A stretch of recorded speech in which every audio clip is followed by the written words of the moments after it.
ಈಗ ವಿದ್ಯಾರ್ಥಿಗಳೇ ಇದನ್ನ ಹೆಂಗೆ ಬರಿಬಹುದಂದ್ರೆ ಒಂದು ರೀತಿ ಒಳಗೆ ನಾನು ನಿಮಗೆ ತಿಳಿಸ್ತಾನು. ಈಗ 5 ಪೈಸೆ ಅದ ಇದು ನೋಡಿ.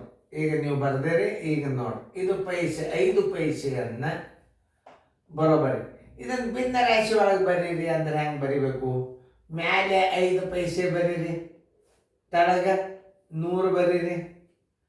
ನೋಡ್ರಿ, ಇದು 5 ಒಂದಲೇ 5 20 ನೋಡ್ರಿ. ಭಿನ್ನ ರಾಶಿ ಒಳಗೆ ಬರೀದಂದ್ರೆ ಹಿಂಗೆ ತಿಳಿತಾ?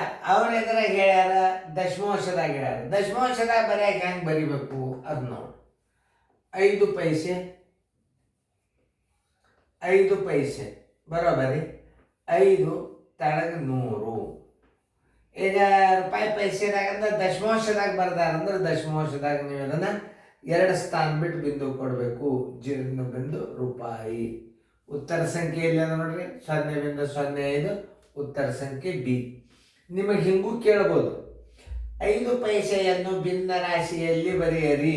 ನೋಡ್ರಿ, 5 100 ಇಡ್ರಿ, 5 ಒಂದಲೇ 5 20 21, ಇದು ಭಿನ್ನ ರಾಶಿಯ ರೂಪ.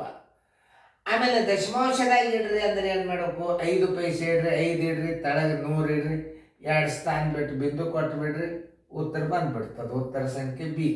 ಬಿದಾಗ 0.05 ರೂಪಾಯಿ ಅಂತ ಹೆಂಗೆ ಬರೀಬೇಕು ಅನ್ನೋದು ತಿಳ್ಕೊಳ್ರಿ. ಇವೆಲ್ಲ ಸರಳ ಲೆಕ್ಕಗಳು. ನೀವು ಸರಿಯಾಗಿ ಒಂದ್ಸಲ ನೋಡಿಬಿಟ್ರೆ ನಿಮಗೆ ನೆನ್ಪು ಉಳಿತದೆ. ಇದನ್ನು ಭಿನ್ನ ರಾಶಿ ಒಳಗೆ ಬರಿ ಅಂದ್ರೆ ಹೆಂಗೆ ಬರಿಬೇಕು, ದಶಮಾಂಶದಾಗ ಬರೆಯೋದಂದ್ರೆ ಹಿಂಗೆ ಬರಿಬೇಕು. ಚೆನ್ನಾಗಿ ಫೇರ್ನಾಗ ನೋಡ್ರಿ, ವಿಡಿಯೋಗಳನ್ನು ನೋಡೋದ್ರಿಂದ ಹೆಚ್ಚು ತಿಳಿತದ.